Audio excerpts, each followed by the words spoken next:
Doy entonces la bienvenida al nuestro segundo panel y especialmente a Natalia Jiménez, que es abogada con estudios de relaciones internacionales, estudios interdisciplinarios sobre desarrollo y estudios de derecho ambiental internacional y comparado. Tiene 15 años de experiencia en análisis político y jurídico en relación con la gobernanza ambiental, extractiva e industrias y conversión minero-energético en Colombia y en otros países de América Latina. Natalia también fue Rotary Peace Fellow de la International Christian University de Tokio y es miembro fundador de la Asociación Internacional para la Construcción de Paz Ambiental en PAX y cofundadora de PAG, iniciativa que busca generar soluciones en la construcción de la paz ambiental con perspectiva de género. Natalia, bienvenida, tienes 12 minutos a partir de ahora.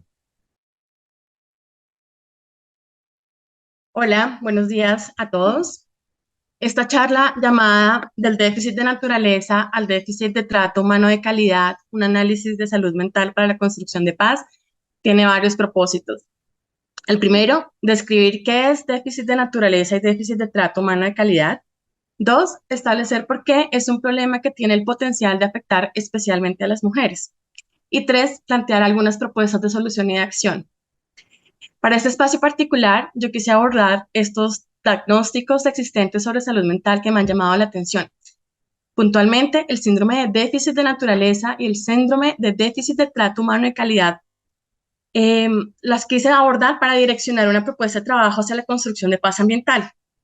Con eso quiero mencionar primero que no soy terapeuta y que no conozco todos los diagnósticos que están asociados a la gestión de las emociones derivadas de la realidad y la inminencia del cambio climático, sino que mi propósito es unir ciertos lazos y categorías de análisis para entender una realidad sobre la que ya yo misma intento hacer una catarsis, y dos, sobre todo para fortalecer una perspectiva de trabajo que considero urgente y que voy a ir explicando a lo largo de mi exposición.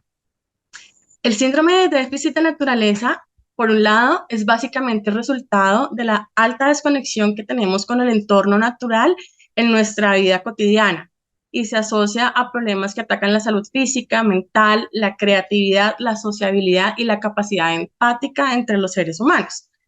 Es un síntoma del estilo de vida actual. Los estudios confirman que a medida que se tiene más tecnología, se necesita más naturaleza, y se ha dicho que es justo ahí donde está el problema, porque la tecnología aumenta, pero la naturaleza disminuye.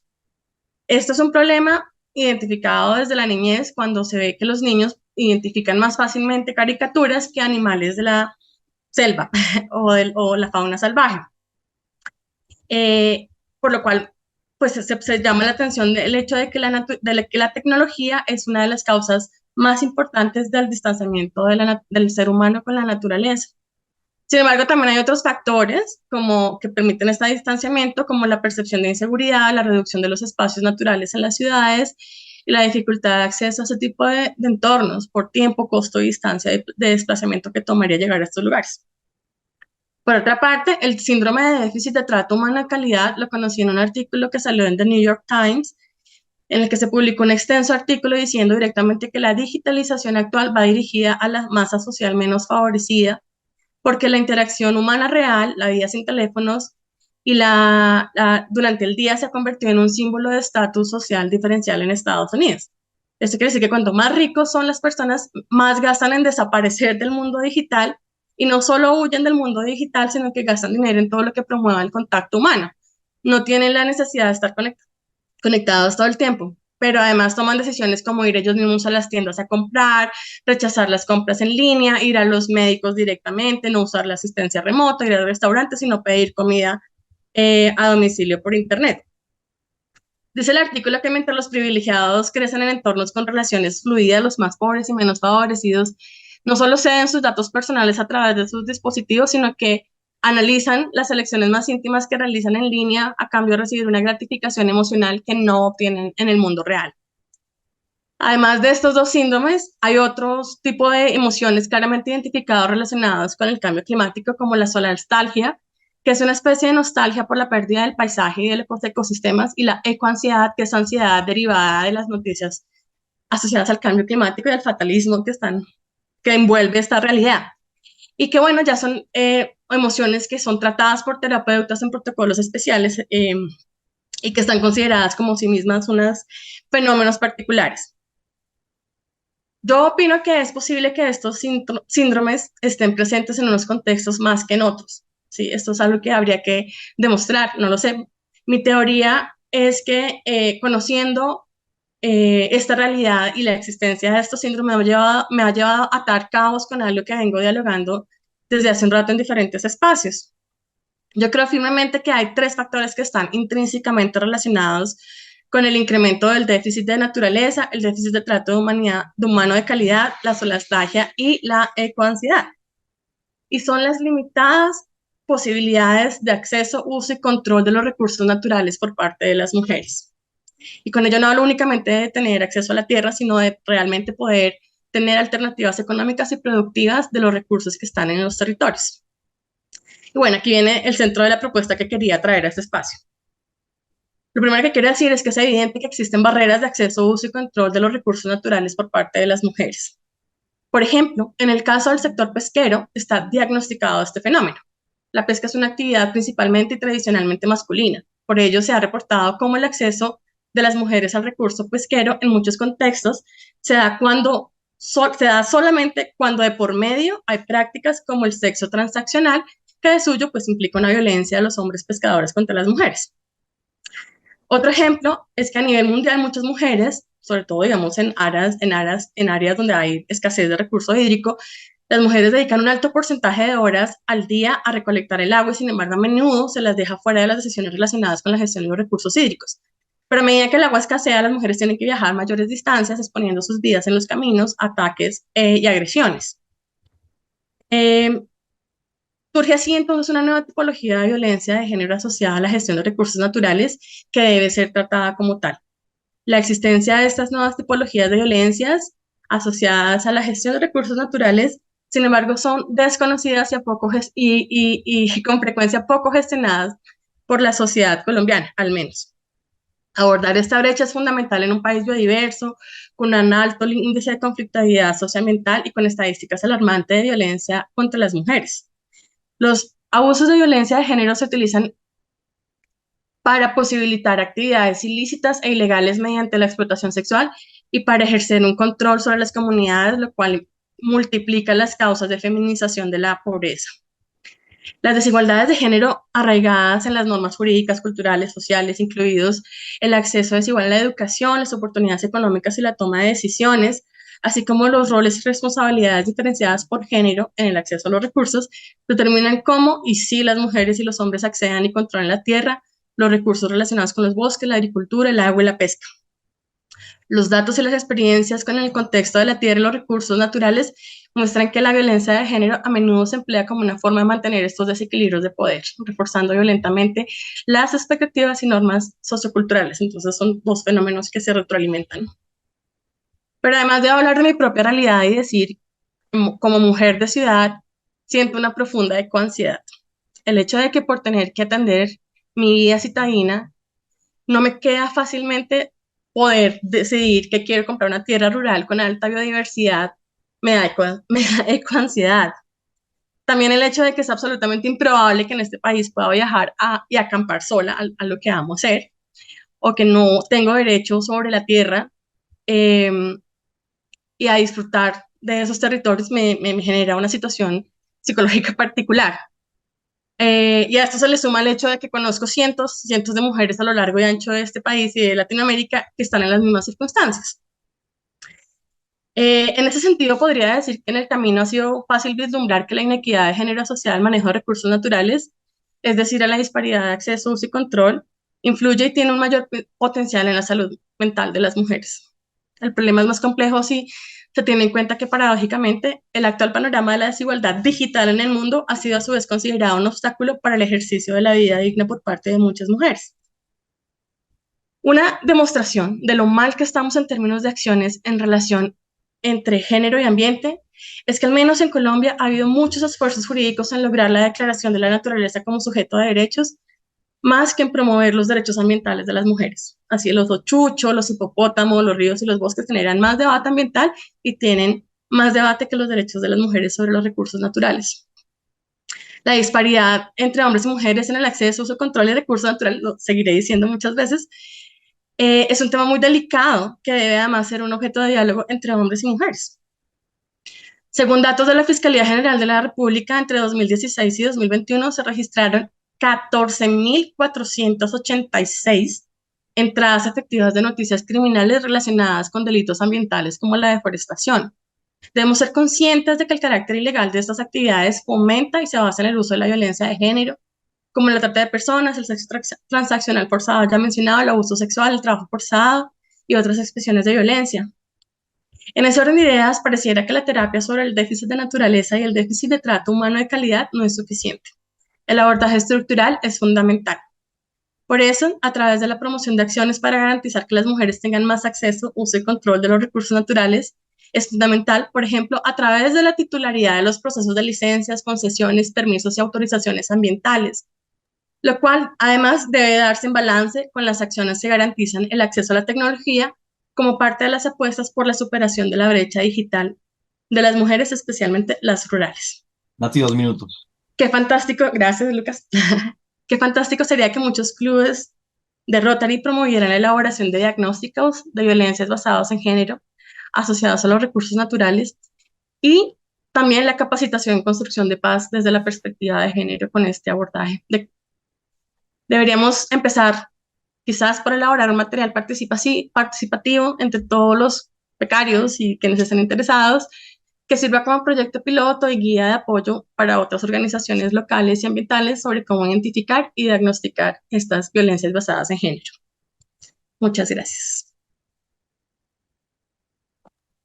Excelente, Natalia, gracias por no tomarte los 12 minutos. Es útil para tratar de ajustarnos nuevamente a nuestro cronograma. Quiero entonces darle la palabra ahora a otra colombiana. Este panel nos quedó muy colombianizado, orgullosamente además feminista, por otra parte, orgulloso también por eso. Eh, y Paloma Martínez nació en Bogotá, pero espiritualmente eh, se siente de Urabá. Eh, Ha hecho una experiencia a lo largo de la educación, proyectos comunitarios, colaboración con líderes indígenas, participación o ha impulsado la participación con comunidades afro, emprendimiento social, diseño comunitario, mediación y defensa de los derechos humanos. Ha trabajado en países como Brasil, Colombia, Italia, Japón y recientemente el Reino Unido. Creo que ella se está conectando desde Londres. En este momento tiene un título en diseño y actualmente es becaria de la Universidad Cristiana Internacional de Tokio. Es cofundadora y directora de Colidérate, una ONG en Colombia dedicada a fomentar habilidades y conocimientos comunitarios, promoviendo bienestar integral que abarcan dimensiones físicas, digitales y socioemocionales. La organización pone un fuerte énfasis en los roles individuales dentro de las comunidades de crecimiento colectivo y la salud del planeta. Trabajan especialmente con líderes comunitarios, defensores de derechos humanos, migrantes jóvenes y líderes y mujeres. A lo largo de su vida, Paloma ha sentido una conexión innegable con el planeta, especialmente con el elemento del agua. Es bajo las olas donde encuentra confort y claridad, una serena meditación que vitaliza su espíritu. Forma parte del programa BioLeadership, que tiene como objetivo conectar el liderazgo impulsado por la naturaleza y cambiar las rutas que el mundo está tomando hacia rutas resilientes y regenerativas. Paloma, bienvenida. Me siento muy contento con que estés con nosotros la mañana de hoy. Gracias, Lucas. Gracias por esta gran presentación.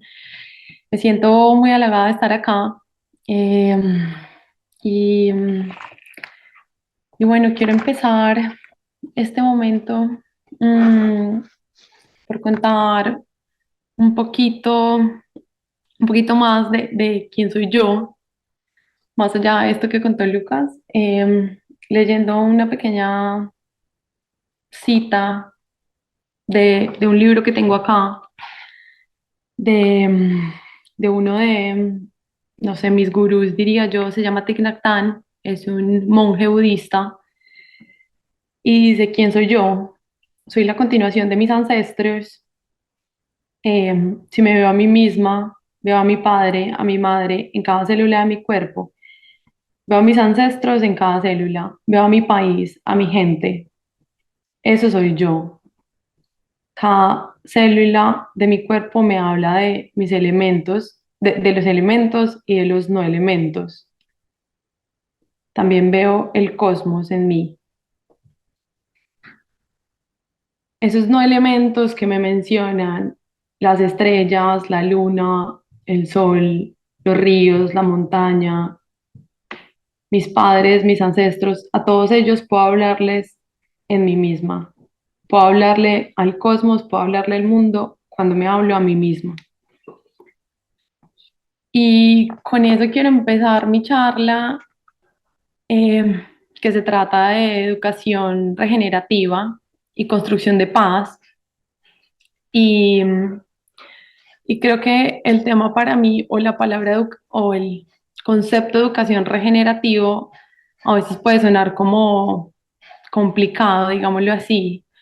Entonces, en primer lugar, quiero hablar de ese concepto regenerar, y es un enfoque que se basa en la idea de, como su palabra lo dice, como en la regeneración, que implica restaurar, renovar y revitalizar. Se trata de ir más allá de la idea de la mera sostenibilidad y buscar la restauración de los sistemas naturales, sociales y culturales que han sido dañados, eh, por un poco por la, digamos, por el ser humano, o debilitados. Eh, y cómo se hace esto?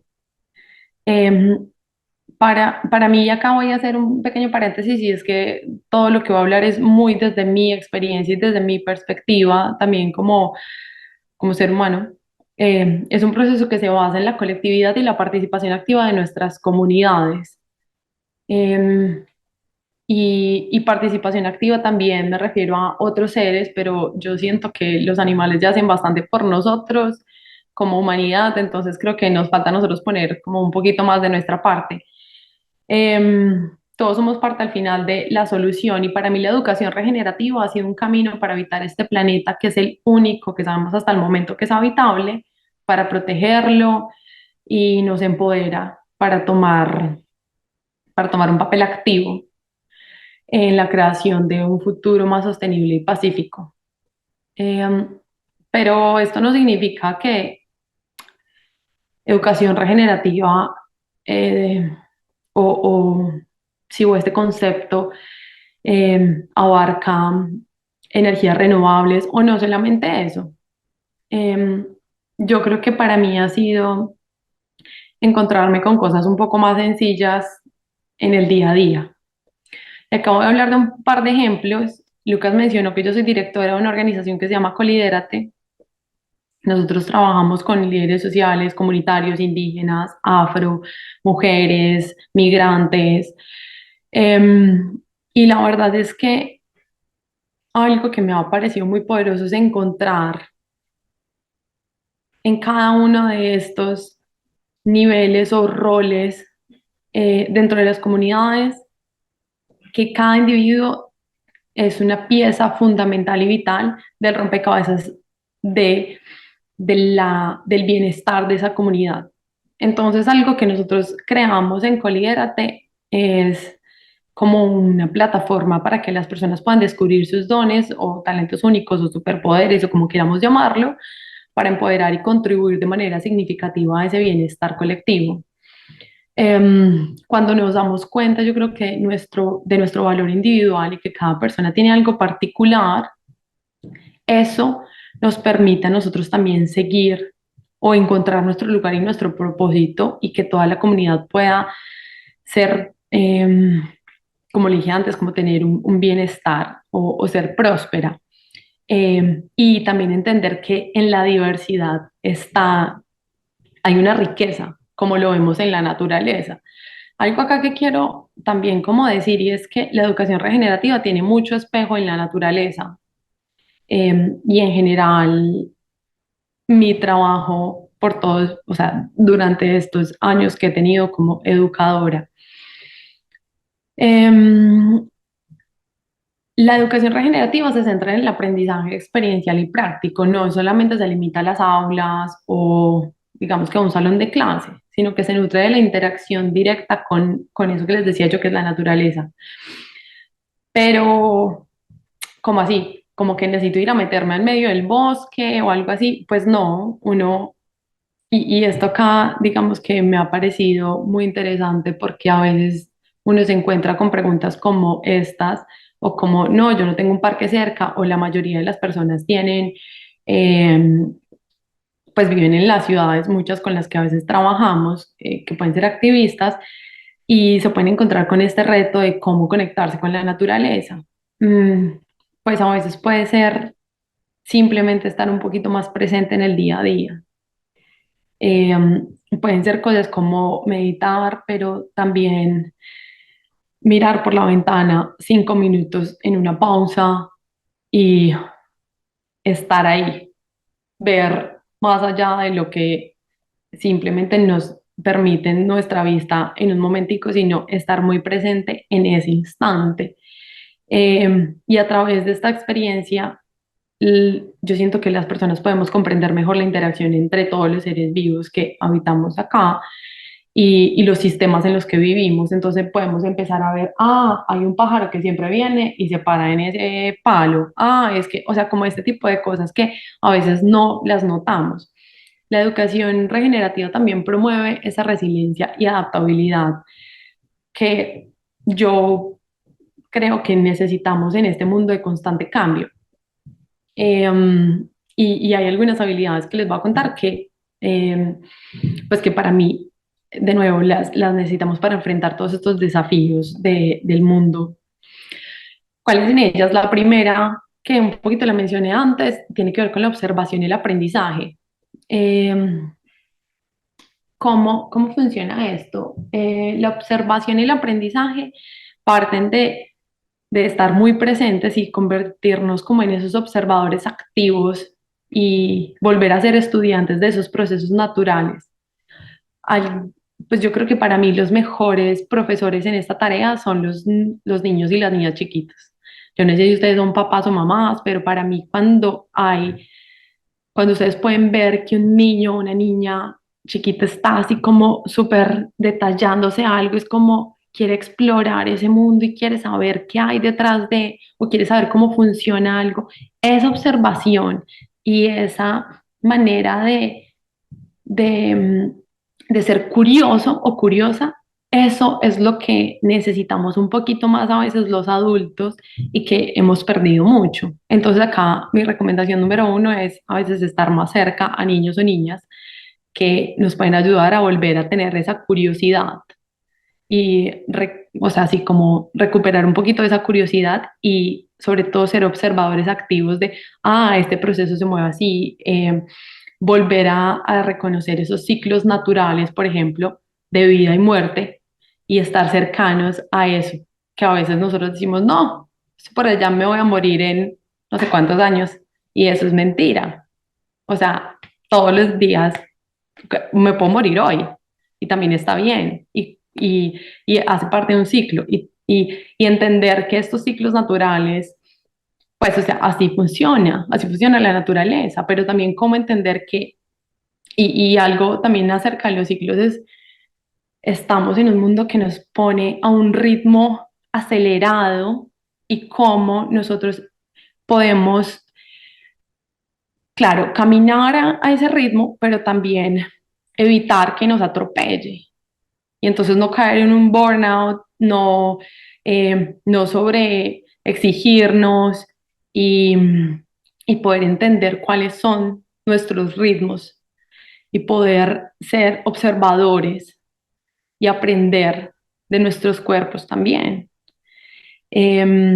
y acá también con respecto a todos los seres con los que estamos. Entonces, si yo vivo en una casa y vivo con mi familia, y cómo entender también cuáles son esos procesos en los que vive cada ser que está conmigo.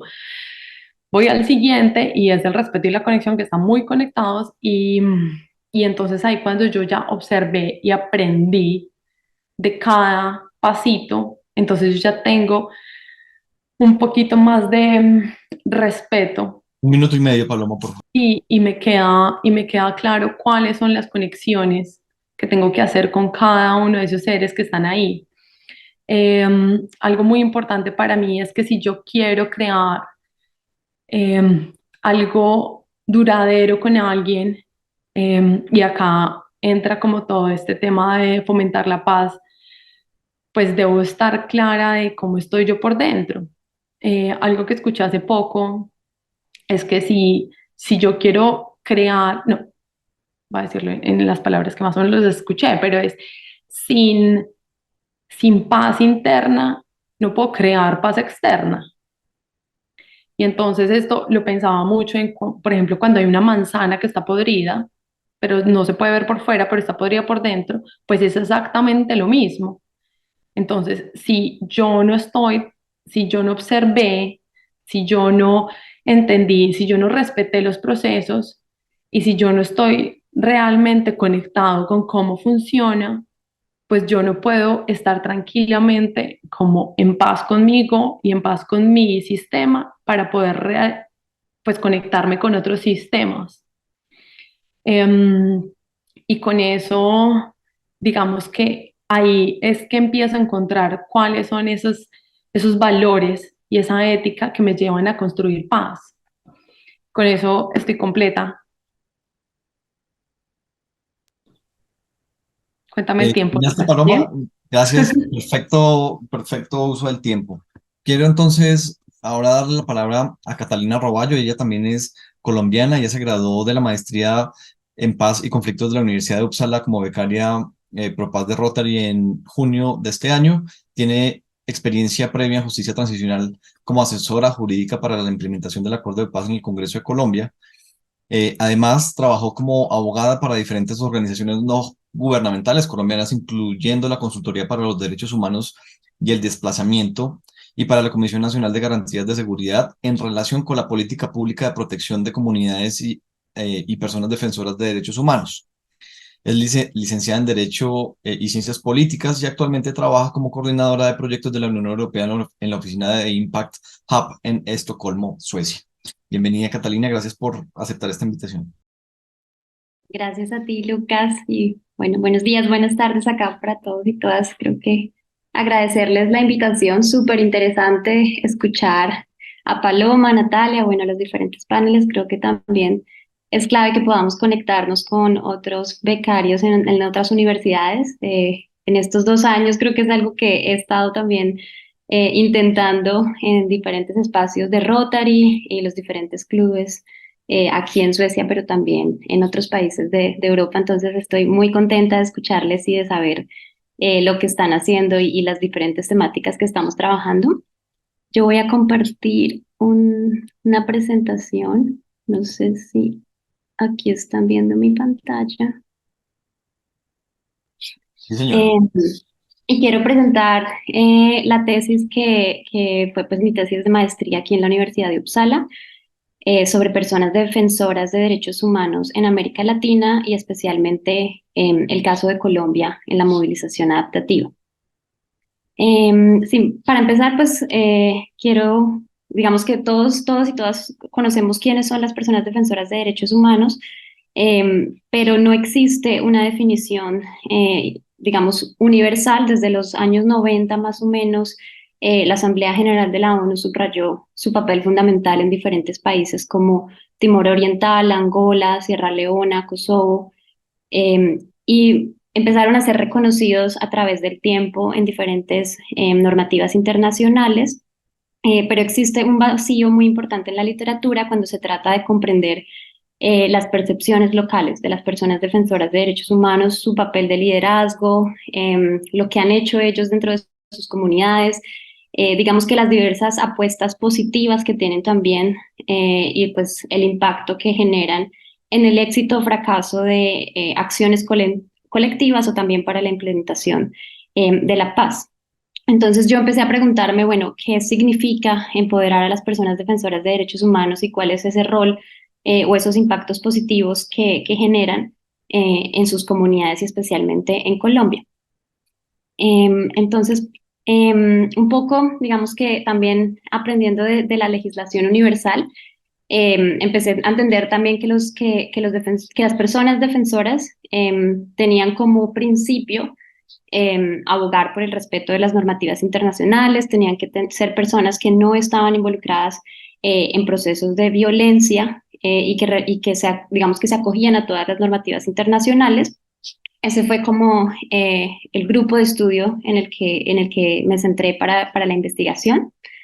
Y un poco también abordando los cuestionamientos de cuáles eran esos ataques sistematizados o por qué las personas defensoras eran objetivo militar en muchos casos y si sufrían ataques violentos, restricciones, represalias, cuál era como eso que había detrás de su trabajo que generaba pues las cifras que conocemos y que siguen incrementándose en América Latina. Para ser más precisa, Frontline Defenders en 2022 estableció en su informe que la mayor tasa de homicidios contra defensores y defensoras de derechos humanos está en Latinoamérica con 402 asesinatos. La mitad de ellos están relacionados con su trabajo en la defensa de la tierra y el medio ambiente. Y precisamente el último informe de Global Witness reportó también que en América Latina, desde el año 2012 hasta el 2022, se han documentado la muerte de 1.335 defensores de la tierra y el medio ambiente. Es decir, el 70% de la muerte de personas defensoras y defensores de derechos humanos está relacionada con la tierra, el medio ambiente, el territorio, la ocupación también de territorios en la Amazonía.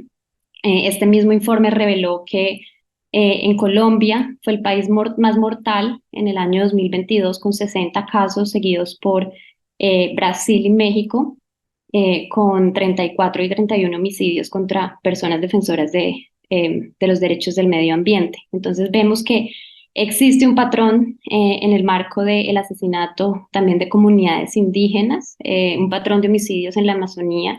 De cada 10 personas asesinadas, 9 pertenecían a comunidades indígenas y se presentan el 36% de la mayoría de los asesinatos contra defensores de la tierra y del medio ambiente. Esto pues precisamente, como lo estamos hablando en este panel, agrava la crisis de la desprotección de la Amazonía y bueno, de la crisis global que tenemos en el marco de la emergencia climática. Para ser más concreta, en mi tesis de maestría me centré precisamente en este rol de activismo durante el posconflicto. Mi tesis partió de la literatura sobre la sociedad civil y cómo abordando estrategias de resistencia y movilización dentro de las comunidades era posible generar una exploración de los riesgos, pero también de las prácticas de activismo, las redes, las relaciones, las capacidades locales y presentar como un nuevo marco normativo en el marco de las estrategias y de los nuevos enfoques del activismo de la sociedad civil, específicamente para responder a qué tipo de estrategias de movilización de los derechos de las personas defensoras de derechos humanos aumenta la posibilidad de paz territorial durante el posconflicto en Colombia. Aquí en Uppsala tenemos la metodología de comparación de enfoque estructural, es decir, tenemos dos casos más similares en un estudio cualitativo que lo que hizo fue, lo que yo hice fue entrar a profundidad en dos regiones de Colombia, el nordeste de Antioquia y el occidente del Valle del Cauca, Buenaventura, examinando estrategias de adaptación y examinando cuánto esto podría incidir en la autodeterminación por un lado y también en mecanismos de protección y seguridad establecidos en estas dos subregiones. El análisis empírico de investigación consistía en 10 entrevistas con personas defensoras en estos territorios y 5 expertos nacionales que proporcionaban pues, experiencias y perspectivas sobre los contextos locales en estas dos subregiones del país. Y allí pues me centré en el papel proporcionando datos empíricos, especialmente en los desafíos que enfrentaban en estos territorios, pero también esta investigación daba bases sobre posibles ideas o ofrecía también un marco en el contexto político y de las personas que trabajan con defensores de derechos humanos en los diferentes territorios. Mm, la implementación de las estrategias parte de tres diferentes estrategias definidas por Karin Carlson. Entre ellas está los tres enfoques en los que basé digamos que mi estudio. Uno es las estrategias de acercamiento que implicaban participar activamente en espacios políticos, las estrategias de ajuste que se centraban en minimizar la exposición a la violencia y las estrategias de evitación que implicaban retirarse de la esfera pública o decidir pues no continuar ejerciendo su rol como personas defensoras. Digamos que las estrategias varían en función de los contextos y por supuesto de la naturaleza de las amenazas en cada uno de los territorios, pero el adaptarse para estas comunidades o para estos líderes también resultaba vital a la hora de continuar con su labor y a la hora de continuar pues en el territorio.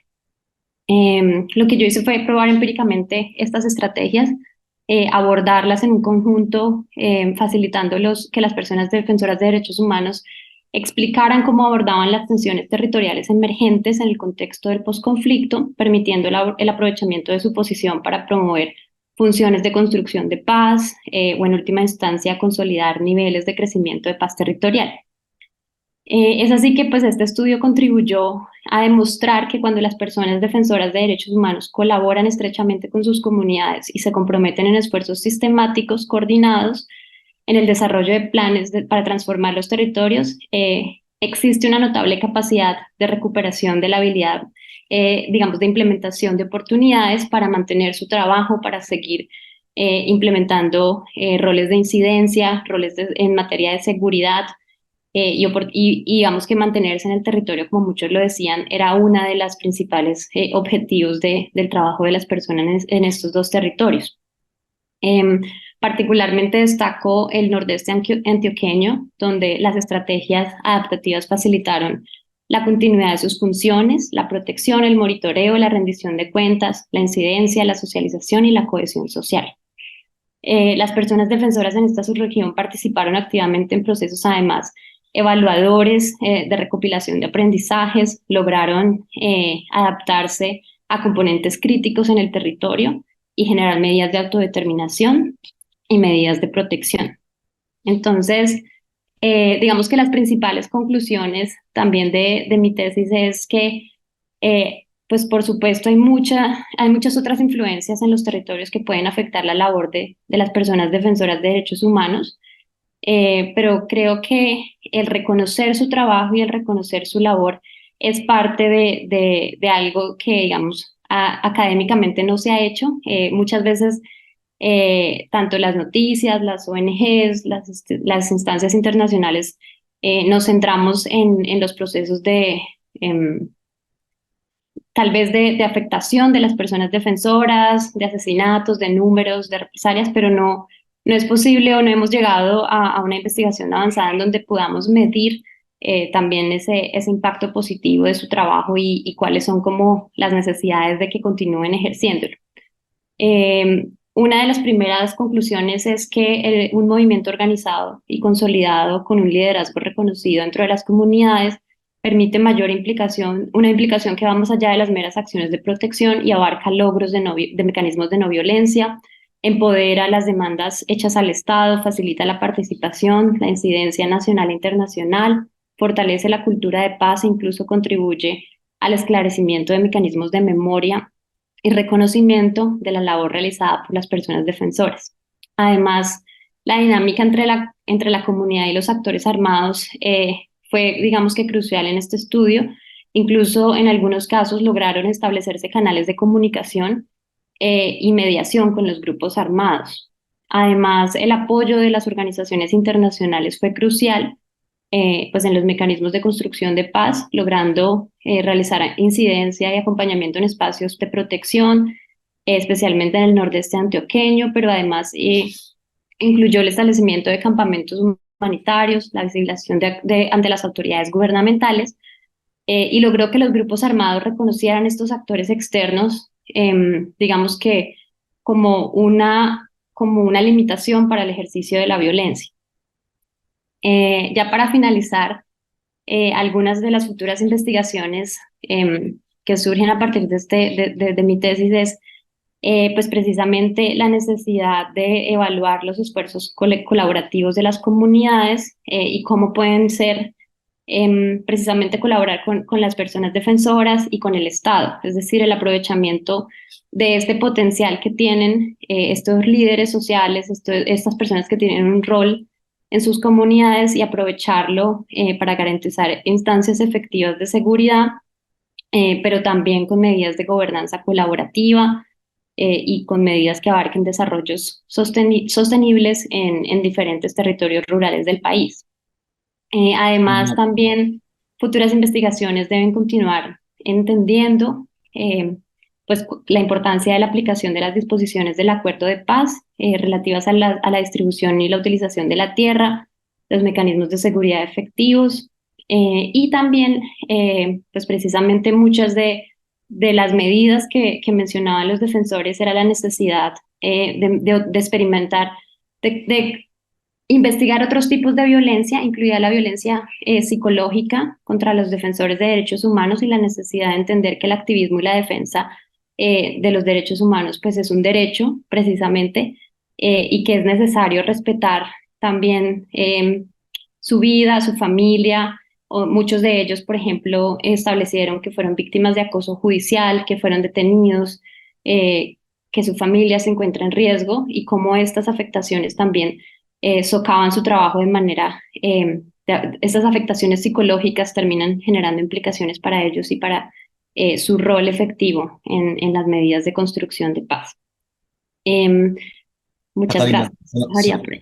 se nos acabó el tiempo. Agradezco la precisión con la que utilizaste el espacio otorgado. Estimado Adrián, preguntas. Sí, muchas gracias, mi querido Lucas. Estimada Natalia Jiménez, Paloma Martínez, Catalina Roballo, qué gran oportunidad nos dan a los rotarios y aliados estratégicos de estar aquí con ustedes en un tema de gran impacto en Latinoamérica, ¿no? El tema de la naturaleza de los liderazgos de las diferentes comunidades nos permite actuar de manera colectiva y eso nos lo podemos materializar los rotarios a través de las Global Grants. Y una pregunta general para las tres, en su opinión individual, sería muy interesante tenerla, si ustedes lo permiten, en una, como diría Lucas, en una respuesta muy directa y muy resumida. ¿Ustedes creen que la protección a estos liderazgos que lamentablemente están siendo asesinados? En México tenemos casos muy específicos sobre casos de ambientalistas asesinados por su activismo individual y que obviamente es lamentable porque lejos de ser acompañados por la colectividad, pues están solos ante el mundo y ante el sistema que muchas veces les estorba, ¿no? ¿Cómo podrían ustedes colaborar como Peace Fellows en proyectos comunitarios con rotarios a través de una acción que pueda combatir este fenómeno político, partidista, político gubernamental o social, por qué no decirlo, en Latinoamérica? ¿Quién quiere comenzar? ¿Pónganse de acuerdo? A ver, Natalia, venga. Bueno, Natalia, si quieres. Bueno, ya. Bueno, gracias, Adrián, por la pregunta.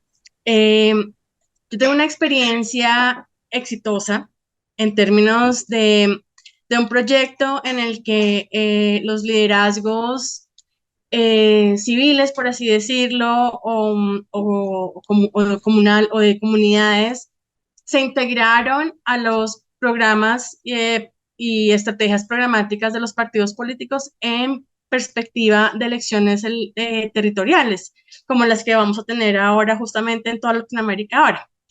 Esto porque normalmente los defensores también andan muy solos o en redes muy específicas que también lo que hace que aumente la vulnerabilidad, pero incluirlos de alguna manera dentro del sistema liberal democrático, aunque existe una apatía grandísima también por el Estado, por las elecciones, por los partidos políticos, la verdad es que también hay que hacer las paces con esos espacios que son al final los que dan la legitimidad para tener diálogos de contrapartes, ¿no? No en vano, digamos, el punto 2 del acuerdo de FARC fue la constitución de un partido político. Llevar las discusiones al sistema y al modelo existente liberal democrático ayudaría a que los defensores pudieran también legitimar un poco más sus labores, sus luchas y por supuesto recibir todo el apoyo y el respaldo de sus votantes, de sus electores que pudieran también acompañarlos y mejorar. Pienso yo que eso puede ser y ya ha funcionado en otras estrategias en Colombia y en Latinoamérica y creo que por ahí puede todavía seguir insistiéndose, pero falta mucho trabajo, claramente. Muchas gracias, Natalia, muchas gracias. Ahora sí, Catalina, Paloma, decida, adelante. Yo estoy de acuerdo con Natalia, creo que principalmente el Estado es responsable de garantizar pues esa seguridad para las personas defensoras. Pero un poco también entendiendo cuál es además de teniendo el espacio, digamos, de seguridad, cuál es ese aporte que se puede hacer también para que ellos tengan una labor sostenible, una labor que pueda ser también importante en sus comunidades y que genere otro tipo de impactos. Entonces, creo que apoyar muchas de las dinámicas que tienen ellos en sus comunidades, dinámicas de economías sostenibles, dinámicas por ejemplo, inclusión social, inclusión de género, hablando con muchos de ellos también, ellos son casi que un estado chiquito dentro de su comunidad que reanuda la reintegración, por ejemplo, después del acuerdo de paz, que busca muchas cosas positivas, ¿no? Generan memoria, tienen muchos espacios que son tal vez muy primarios y muy básicos porque no tienen herramientas con las cuales implementar, digamos que algo más allá de esas reuniones con sus comunidades, de ejercer también como roles de mediadores, pero creo que es el poder apoyarles en esas iniciativas sostenibles y sustentables sería también clave para muchas de estas comunidades que confían en estas personas que tienen esta relación también con ellos como mediadores, como facilitadores de paz. Muchas gracias, Catalina. Paloma, Gracias.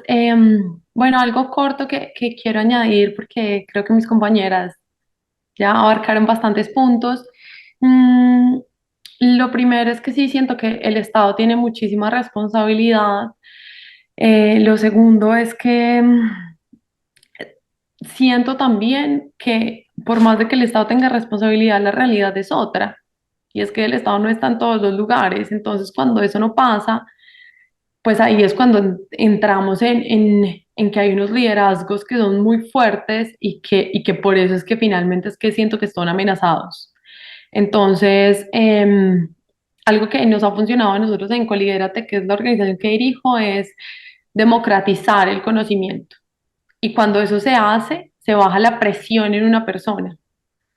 Entonces, eso hace que también esa persona no solamente no tenga todo a su cargo, sino que también, y un poco de lo que hablé en mi charla, o sea, en mi tiempo, es que cada persona como tiene algo especial para ofrecer a la comunidad, pues esto también, la misma comunidad se encarga de, bueno, entonces yo me puedo encargar de esta parte, vos te encargas de la otra, y esto también reduce esas tensiones y cada persona en la comunidad sabe que tiene...